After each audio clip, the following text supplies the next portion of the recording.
हे त्या भोंदू बाबाच्या दरबारात जाणाऱ्या सर्व राजकारण्यांना, खास करून मंत्र्यांना, जे सत्ताधारी आहेत ते मंत्री, त्यांना सहआरोपी केलं पाहिजे. बाकी इतर सोडून द्या, सामान्य जनता किंवा इतर.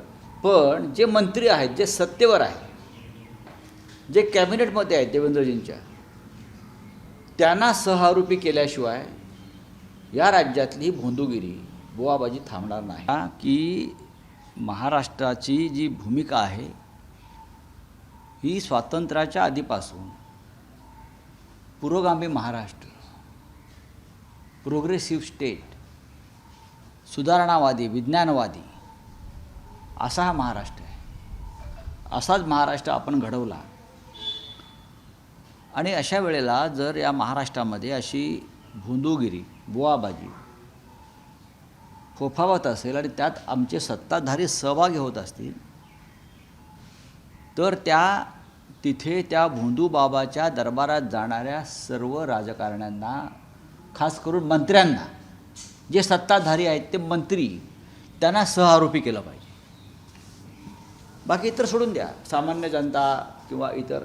पण जे मंत्री आहेत, जे सत्तेवर आहेत, जे कॅबिनेटमध्ये आहेत देवेंद्रजींच्या, त्यांना सहआरोपी केल्याशिवाय या राज्यातली भोंदूगिरी, बुवाबाजी थांबणार नाही.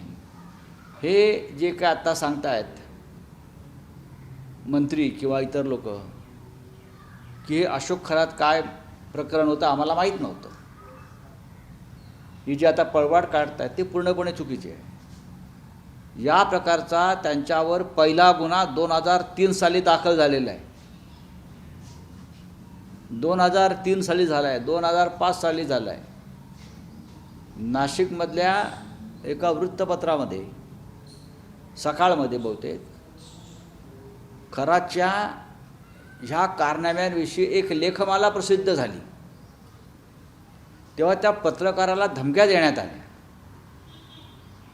2003ला जर गुन्हा दाखल झालेला आहे, 2005लाही त्या संदर्भात माहिती समोर आली आहे, वृत्तपत्रात प्रसिद्ध झालं आहे, तरी जर मंत्री, मुख्यमंत्री, उपमुख्यमंत्री